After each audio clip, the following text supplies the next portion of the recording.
요즘 우리 교회 점심 식사가 짜장밥도 나오고 카레도 맛있고, 오늘은 교회에서 냉면을 먹기는 아마 처음이 아닌가 싶습니다. 그렇게 손이 많이 가는 음식을 교회에서 먹을 수 있다는 것은, 그래도 우리 교회가 교인들에게 그냥 밥 한 끼 드시오가 아니고 마음을 다해서 대접하는 그런 마음을 가졌기 때문에 그런 것이라고 생각이 돼서 오늘 잘 맛있게 먹었습니다. 여러분도 맛있게 드셨습니까? 예.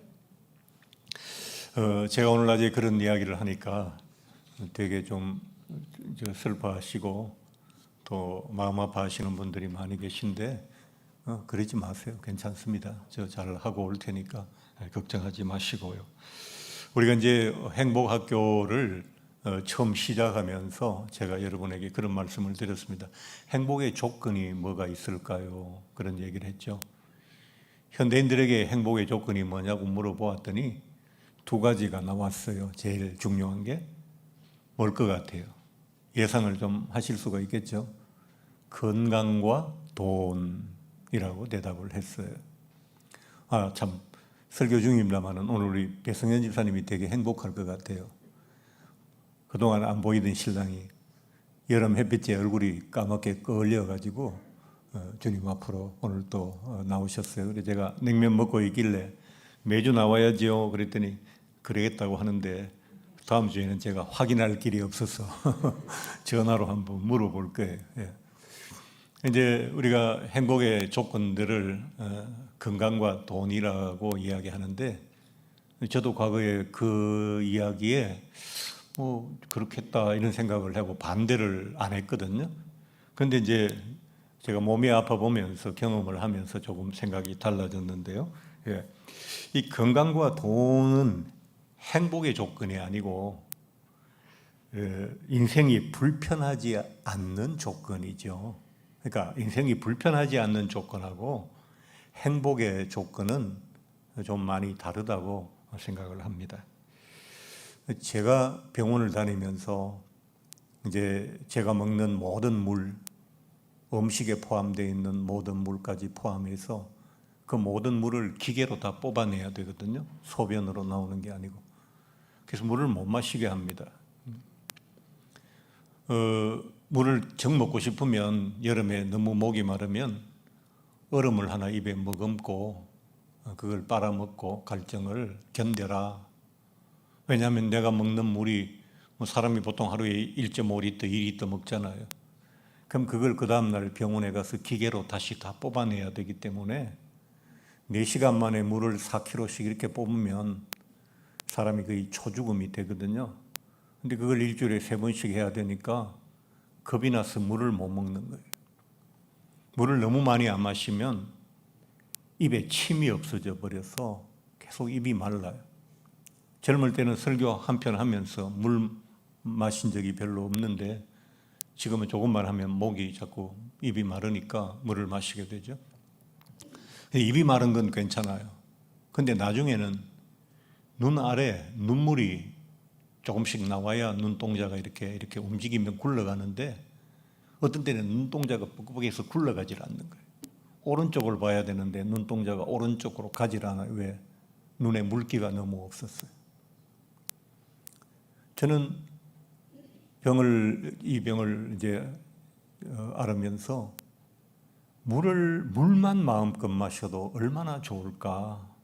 저는 특별히 물을 좋아해가지고 잠을 잘 때도 머리맡에 물이 없으면 불안해서 주전자를 가져놓고 하던 사람인데, 그 물을 종이컵에 반컵씩 따라서 그냥 입을 축일 정도만 마셔야 되고, 물을 못 먹으니까 처음에는 음식을 마음대로 못 먹는 거는 그냥 어려움도 아니고 물을 못 먹는 게 너무 힘들었어요. 그래서 물만 마음껏 마실 수 있으며 이라는 게 지난 4년간의 제 간절한 바람이었어요. 물을 좀 극복하고 나니까 그 다음에 힘든 게 뭐냐니까 커피를 못 마시는 게 죽겠어요. 제가 전에 농담처럼 그런 얘기를 했잖아요. 설교 준비를 할 때 성령님을 의지해서 설교 준비를 해야 되는데 저는 커피를 의지해서 설교 준비를 하거든요. 설교가 좀 막히고 잘 안 되고 생각이 잘 안 굴러갈 때 아주 향기 좋은 커피 한 모금 마시면 뚫리고 그러거든요.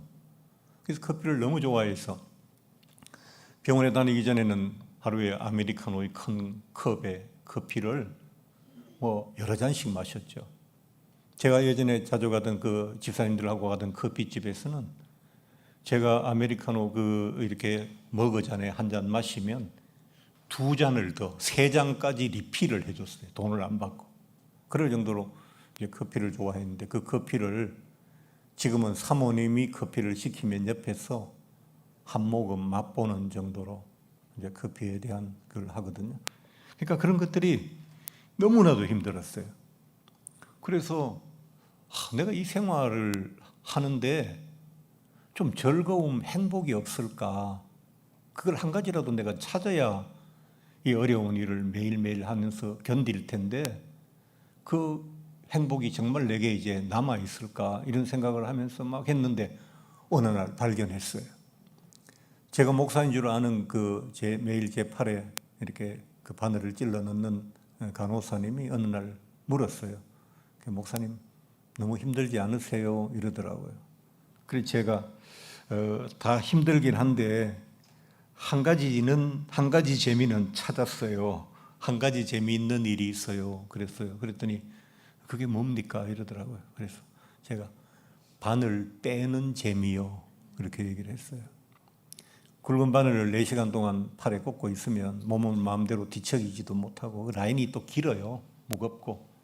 그게 있어서 한쪽 팔을 거의 움직이지 못하고 있다시피 이렇게 하는데 그렇게 4시간을 있다가 이제 마지막 피니시하는 시간이 돌아와서 간호사가 이렇게 착 바늘을 빼줄 때 막 그때 그 홀가분함과 시원함은 이루 말할 수가 없는 거죠.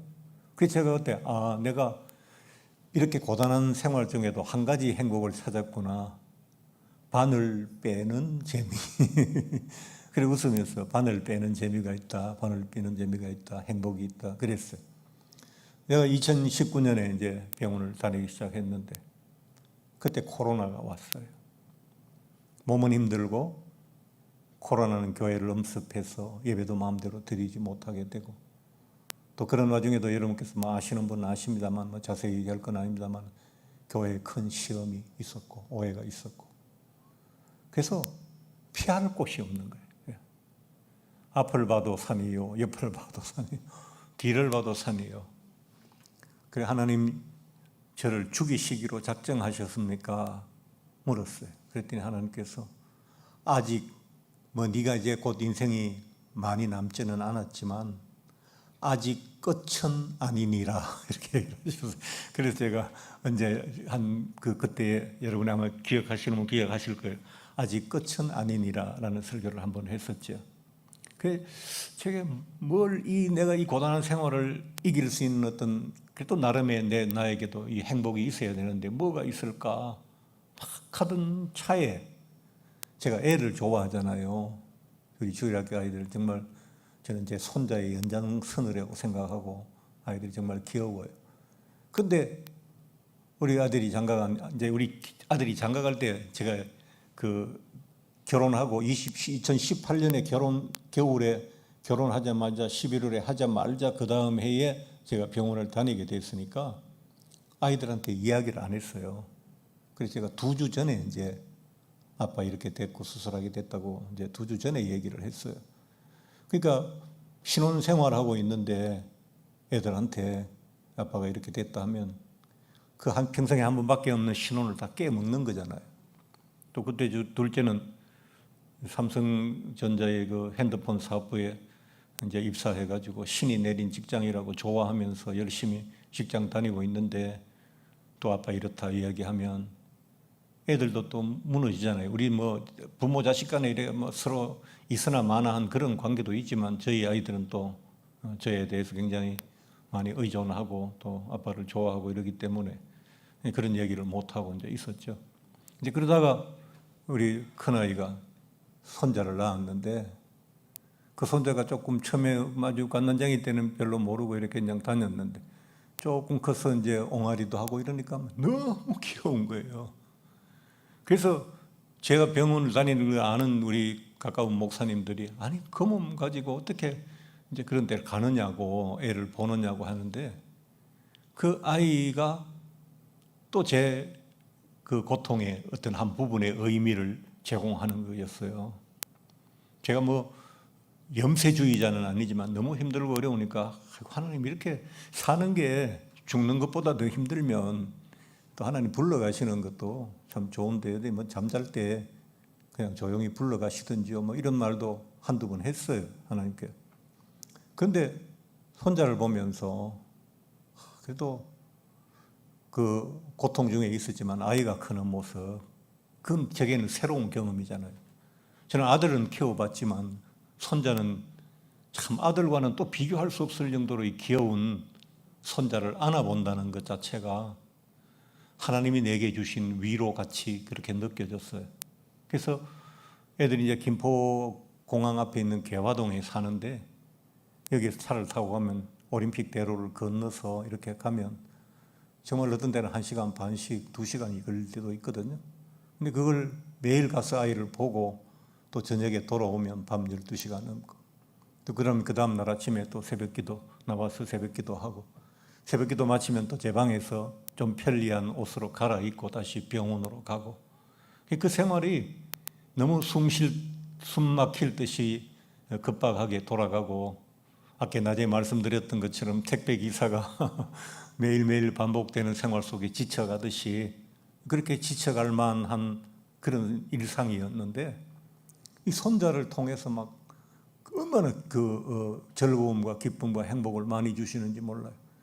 병원에 갔다가 이제 애를 보러 가면 막 혈압이 막 어떤 때는 80, 90 이렇게 떨어지니까 너무 막 숨이 가빠서 끊어질 것 같은데 아이를 안고 막 뛰어다니면 어디서 힘이 나는지 그 애를 안고 막 뛰어다니는 거예요. 그래서 참 이 손자로 주시는 하나님의 위로가 내가 손자를 키우는 게 아니고 손자가 늙은 할아버지를 키우고 있구나. 이제 그렇게 생각하면서 또 거기에서 행복을 느꼈죠. 이번에 이제 2주 전에 애들이 하도 바쁘고 뭐 외국 출장 가고 막 이러니까 애들한테 고백을 하고 이제 수술대에 올라야 되는데 잘못하면 수술하기 전에 얘기도 못하고 올라갈 것 같아. 수술을 해도 뭐 한 일주일 이렇게 입원하면 애들을 좀 눈속임을 하고 뭐 얼른 하고 와서 다 하고 얘기를 해도 되는데 이건 한 달을 꼼짝을 못하니까 어떻게 할 수가 없잖아요. 그동안도 명절에 제가 월수금에 병원 가는 거는 1월 1일도 상관없고 성탄절도 상관없고 그건 뭐 살려면 지켜야 되는 철칙이니까 때로는 아이들이 명절에 집에 와 있으면 애들 모르게 병원 갔다가 그걸 하고 온다고 얼마나 신경을 써서 그랬죠. 4년 동안 여름에 반팔을 입어본 적이 없죠. 왜냐하면 팔에 자꾸 이렇게 바늘 자국 흉터가 시커멓게 많이 생기기 때문에 이제 그걸 용의주도하게 숨겼다가 2주 전에 이제 이야기를 하는데 그날따라 또 애들도 바쁘고 막 이래서 중간에서 만나가지고 서울에 서울역 앞쪽 그 중간에서 만났는데 스타벅스에서 만났어요. 스타벅스 커피점에서 만나가 그렇게 심각한 얘기를 할 분위기가 아니잖아요. 사람이 많아서 시끌시끌한데. 그래 얘기를 했다가 아이들이 이제 원망을 많이 들었죠. 왜 그 얘기를 빨리빨리 안 해주고 아빠 혼자서 그러고 있느냐. 그 원망을 많이 들어서 참 미안하기도 하고 또 애들한테 또 갑자기 이렇게 한꺼번에 큰 충격을 줄 것 같으면 조금씩 이야기를 할 걸 그랬나 이런데 마음에 어떤 그런 부담이 많이 있었는데 이제 지나고 나서 아이들이 조금씩 그래도 그 몸을 가지고 일주일에 꼭 빠짐없이 지난 몇 년 동안 손자를 보겠다고 찾아와 준 그 사랑에 대해서 아이들이 조금 생각하고 이제 고마워하는 마음을 가지고 이래서 모든 것이 다 좋게 되었습니다. 우리가 살아가는 삶에 이렇게 고통들이 있죠. 근데 고통만 있으면 우리는 좌절하고 또 쓰러질 수밖에 없습니다. 그런데 잘 살펴보면 그래도 행복이 있다고요. 행복은 누가 만들어서 가져다 주는 것이 아니고 내가 찾아야 하는 거예요. 삶이 고통스럽고 치열하고 어려우면 어려울수록 내가 살아갈 이유를 그 행복함 속에서 찾아야 돼요. 그리고 그 어려운 부분들을 견뎌야 돼요. 오늘 또 내가 병원에 갈 때 제가 이제 병원 치료받고 몸이 좀 나아져서 하나님의 일을 열심히 하는 것을 사단이 방해하고 싫어할 거 아니겠어요? 그래서 이 병원에 가서 수술하는 것보다 지금까지 몇 달 동안 그것을 준비하고 검사하고 지내오는 과정에서의 어려움이 어마어마했어요. 그래서 제가 거의 탈진할 정도로 이런 어려움이 있었어요. 그래서 제가 그랬어요. 우리 사모님한테 내가 수술대에 누울 때까지 사단은 내게 끊임없이 나를 괴롭힐 것이다 그랬어요. 근데 오늘 제가 이제 성도님들한테 이야기를 어떻게 하느냐는 것이 제게는 제일 또 큰 부담이었는데 오늘 여러분에게 얘기를 하고 나니까 이제 수술 준비를 다 마쳤나라고 생각했거든요. 근데 세상에 시골에 대구에 동생이 또 전화가 왔어요.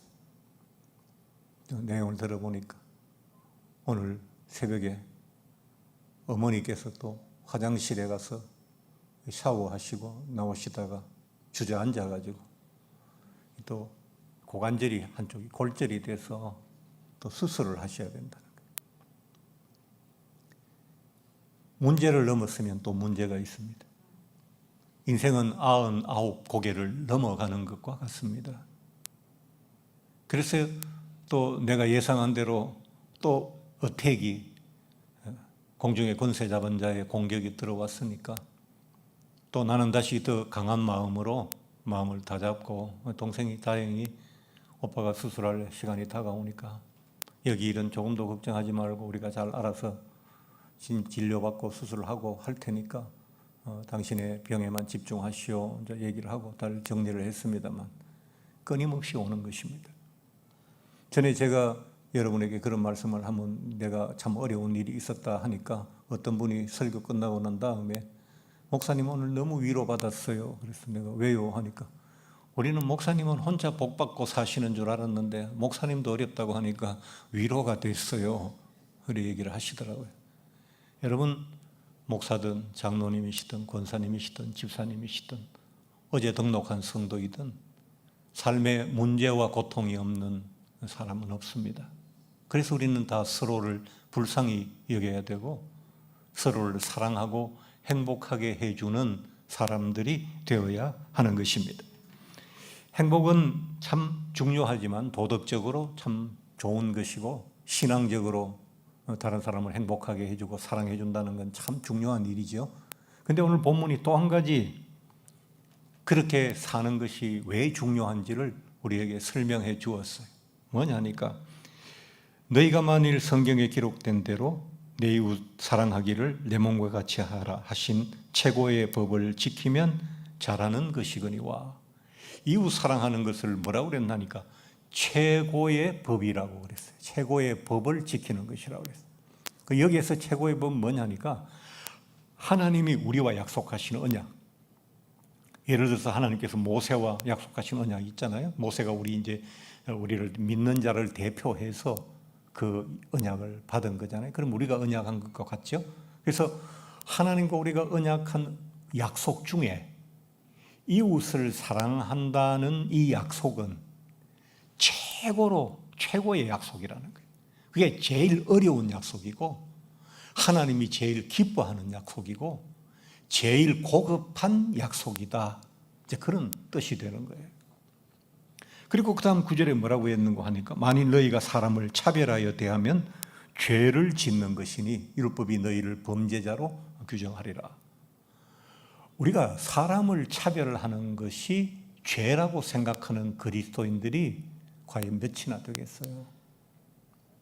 11조 안 내면 옛날에 보험 강사들이 막 와가지고 도둑놈 잡는 경찰의 눈으로 야 이 11조 도둑놈들아 하고 막 그랬어요.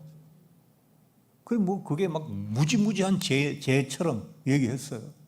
주일 성수 안 하면 주일도 안 지키고 교회에 막 놀러 가다가 발목이 딱 부러져라 막 그런 소리를 하고 막 이래서 그 주일 성수 안 하는 사람을 마치 막 엄청난 죽을 죄인인 것처럼 그렇게 얘기를 했어요. 근데 그 누구도 내 이웃을 사랑하지 않고 사람을 차별 대우하는 것이 죄라고 이야기하는 분은 별로 없었어요. 성경에 있잖아요. 제가 서울에서 강남 일원동에서 개포동 옆 일원동에서 교회를 개척했을 때 이제 제가 부목사로 일했던 곳이 대치동이니까 배운 사람, 살만한 사람들이 많았어요. 군인으로 말하면 별을 한 두서너 개 단 사람들도 있었고, 뭐 한국 청소년 연맹 회장도 있었고, 문교부 차관도 있었고, 뭐 교수들, 의사들은 많이 있었고, 이제 그런 사람들이 있는 데서 부목사를 하다가 제가 이제 사임을 하고 나와서 교회를 개척하니까 그 교회에서 실망해서 교회를 안 나가고 있던 사람들이 제 교회로 오기도 하고 또 그런 사람들이 소개해서 오기도 하니까 교회는 지하에 있는 개척교회인데 거기 오는 사람들이 약간 그 스펙이 화려했어요. 서울대학교 나온 치과 의사도 있고 서울 상대 나온 그 오파상이라고 해서 그때 무역업하는 사람들도 있었고 올림픽 아파트에 사는 아주 공부 많이 한 부부 교사도 있었고 연세대 토목과를 나온 사람도 있었고 뭐 숙명여대 미술대학교 나온 사람도 있었고 막 이런 식으로 교회 안에 아주 절반 이상이 고학력자 또 생활이 좋은 사람 막 이런 사람들이 많이 왔었어요. 그래 왔었는데 또 그 지역이 기생충에 나오는 지하방들이 있는 동네거든요. 주택이 있고 아파트 지역이 아니고. 그러니까 또 그 지하에서 어렵게 사는 사람들이 오고 이래가지고 교회가 아주 잘 살고 괜찮은 강남의 사람들 또 강남의 한쪽에서 밀려나 있는 강남 아닌 강남 사람들 이렇게 두 부류가 아주 뚜렷하게 선이 갈 정도로 딱 양쪽으로 모였어요. 그래서 교회가 이제 막 진행되고 1년 만에 한 7, 80명 정도 성도들이 모였을 무렵에 슬슬 교회 안에 문제가 일어나기 시작했는데 뭐냐 하니까 살만한 사람들이 많이 배운 사람들이 부담스럽다는 말을 하기 시작했어요. 우리 교회 우리 같은 사람은 좀 있으면 좋겠는데 너무 가난한 사람, 어려운 사람이 많아서 턱이 지니까 우리가 뭐 옷을 하나 멋진 옷을 입고 오려고 그래도 자꾸 그런 사람 눈치도 보이고 또 뭐 교회에 뭐 헌금해야 되고 무슨 일이 있으면 돈이 많은 우리가 많이 해야 되나 하는 어떤 그런 부담도 생기고 이래서 교회를 떠나야 되겠다고 하는 사람이 처음으로 생겨났어요. 저는 젊을 때니까 막 이렇게 되게 의로운 거 좋아하고 이럴 때니까 살면 얼마나 산다고 교회에서 말이야 뭐 잘 사는 거 못 사는 거 따지고 그러냐고 잘 가시라고 그래서 그냥 보내드렸어요. 서울대 치대를 다니던 분 성경 공부하면 독일어 성경 가져와가지고 맨날 목사 기죽이던 분이 계셨는데 그분이 어느 날 얼굴이 좀 붓고 이러더니만 저한테 와서 목사님 신장 이식을 해야 될 상황이 됐다는 거예요. 그때가 89년도쯤이니까 얼마나 옛날입니까? 자기가 치과 의사인데도 자기 신장이 망가지는 걸 몰랐어요. 그래서 이분이 이제 신장 이식 준비를 하고 있고 그때는 이제 모르는 사람도 신장을 제공할 수 있는 그런 법이 그렇게 편할 때였거든요. 지금은 이제 그게 금지되어 있는데. 그런데 이분이 신장 투석을 하려고 하는데, 이식을 하려고 하는데, 그분이 수술을 할 병원이 한양대 병원이었어요. 근데 한양대 병원에 이분의 주치 의사가 서울대학교 선배인데, 그분이 그 강남에 저희 교회에서 가까운 대치동의 모 교회에 안수 집사인가 그랬어요. 이분이 이 서울대 치대 다니는 분한테 무슨 조건을 내어 그러나 하니까 내가 너를 집도해서 이식 수술을 할 텐데 그때만 해도 이 이식 수술이 굉장히 초기고 어려웠던 때거든요. 네가 우리 교회로 등록을 하고 교회를 옮겨와야 내가 네 수술을 더 편하게 잘 해줄 것 같다 이렇게 얘기한 거예요. 그래 또 이 집사님이 자기 아내하고 잘 사는 거기 뭐 대치동의 아파트, 성경 아파트인가 하여튼 거기 아파트에 사는데 찾아왔어요. 목사님 이러고 해서 교회를 떠나야 되겠습니다. 제가 혈기 방지할 때 아닙니까? 네, 가세요. 하나씩 둘씩 떠나가고 남은 사람은 지하에 살거나 그 동네에 가난한 사람이 점점 더 많아지는 거예요.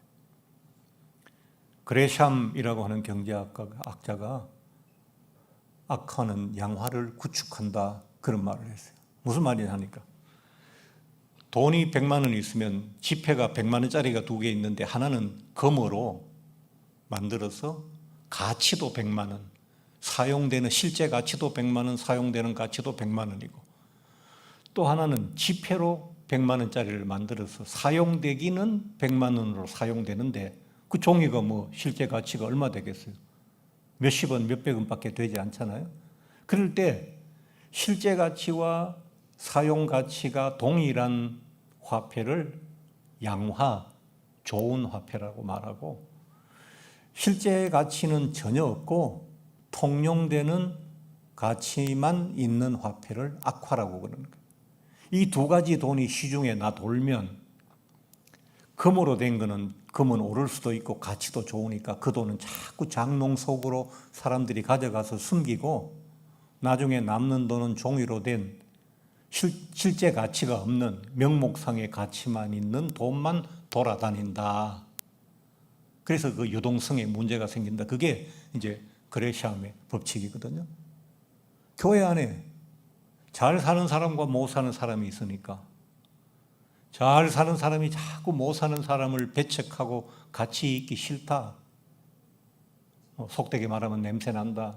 너무 구차스럽다. 뭐 여전도회를 하려고 해도 회비를 한 돈 10만 원쯤 해가지고 팍팍 사업하면 좋겠는데 가난한 사람 너무 많으니까 5천 원도 벌벌 떤다. 나 일 못 해먹겠다. 이런 식이 되니까 교회가 점점 이상하게 가난한 사람만 남게 되어버리는 거예요. 그래서 저는 세상 자본주의 나라에서 세상에 어디 가도 돈 많은 사람은 다 대접받잖아요. 호텔 갈 때도 큰 차 타고 가면 막 벨보이가 나와서 막 인사하고 문 열어주지만 티코 타고 가면 막 저쪽으로 하고 막 쫓아내잖아요. 그렇게 일주일 내내 당하고 사는 사람들이 교회에 와서도 또 그 일을 겪는다면 거기는 교회가 아니다. 저는 그런 고집이 있었거든요. 그래서 가난한 사람, 이쁜 사람 똑같이 대접해주고 돈을 헌금을 많이 한다고 그분에게 더 대접을 해주거나 더 좋은 자리를 주지 않았어요. 교회는 여기는 주주총회가 아니니까 주식 많이 가졌다고 발언권이 세고 주식 적게 가졌다고 발언권이 없는 게 아니다. 그러니까 교회가 부흥하지도 발전하지도 재정이 넘치지도 사람이 많아지지도 않더라고요. 그래서 저는 교회도 경영의 기법이 들어와야 된다.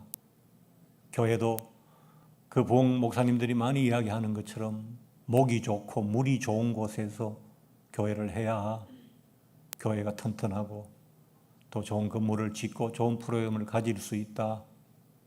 분당에 있던 분들이 판교가 생길 때 많은 교회들이 죽으라고 길을 쓰고 판교로 가려고 그 비싼 땅에 투자를 하고 많이들 난리를 했죠. 결국 우리 판단이 옳았다 들어가는 분들이 그런 이야기를 하였습니다. 제가 여러분에게 무엇을 말씀드리려고 하느냐 하면 그런 것 하나님의 나라에 다 쓰잘데기 없는 것들이고요. 그건 아무것도 아닙니다. 오늘 말씀이 우리에게 최고의 신앙생활이 뭐냐? 사랑하며 상대방을 행복하게 해줄 수 있는 신앙생활을 하는 것이 최고의 법이다. 하나님과의 약속 중에 최고로 고상한 약속이고 제일 지키기 어려운 약속이고 그 약속을 지키면 하나님이 반드시 기뻐하시는 약속이라고 말씀하고 있는 겁니다. 여러분이 어렵게 신앙생활 하시잖아요. 주일마다 이 무더운 데 오셔야 되고 또 어떤 분들은 이 작은 교회 일꾼 없는 교회에서 봉사도 해야 되고 밥도 해야 되고 뭐 여러 가지 오늘 찬양팀들 주일학교에서 우리 노은혜 집사님 그렇게 뛰고 움직이고 또 와서 찬양하잖아요. 아이 넷 다 어디다가 팔아먹었는지 다 보내고 남편은 북치고 아내는 노래하고 미쳤습니까? 근데 제가 이제 노은혜 집사님 얘기가 나왔으니 뭐 다른 분들도 다 그렇습니다만 노은혜 집사님 얼굴이 애 하나 낳고 나서 얼굴하고 둘 낳고 나서 얼굴하고 셋 낳고 나서 얼굴하고 이번에 윤빈이 마지막 네 번째로 낳고 나니까 얼굴이 예수님처럼 거룩해졌어요. 왜냐합니까? 그 아이를 한번 낳을 때 상고의 고통이라는 것은 인간이 겪는 고통 중에 최고의 고통이잖아요. 그걸 한 번 겪은 사람하고 네 번 겪은 사람하고 안 다르겠어요? 그래서 지사님이 이름이 노은혜니까 찬양을 해도 뭘 해도 은혜가 없어야 돼요. 근데 주일학교에서 막 은혜가 넘쳐요. 예. 그리고 애 넷 낳고 아직 또 더 나을 수 있는 몸매를 지금 유지하고 있잖아요. 예. 그것도 하나님 은혜잖아요. 예. 그게 노은혜가 아니고 예스 은혜예요. 예. 그게 다 그런 작은 고통이지만 우리가 그 고통을 이기고 견디고 의미를 찾을 때 하나님이 우리를 얼마나 기뻐하시고 예수님께서 그 십자가에서 예수님은 어떤 의미를 찾았죠? 아버지의 뜻대로 라고 하는 의미를 찾았어요. 하나님, 아버지의 뜻대로 하시옵소서. 내 영혼까지 하나님께 맡길 테니까 죽이시든 살리시든 불태우시든 물속에 빠뜨리시든 당신의 뜻대로 하옵소서. 그래서 주님은 미래의 심판주로 오실 것이고 세상과 모든 영혼을 심판하실 권세를 가지시게 되는 것입니다. 저는 이제 오늘 설교를 마치고 한 달 후에 뭐 아니면 좀 더 있다가 여러분을 뵙겠습니다만 여러분께서 이 무더운 여름날에 지치지 마시고 서로 사랑하시고 점심 잘 잡수시고 좋은 대화도 나누시고 또 오후에도 하나님 앞에 마음껏 나와서 예배하시는 그런 은혜로운 여러분들이 되시기 바랍니다.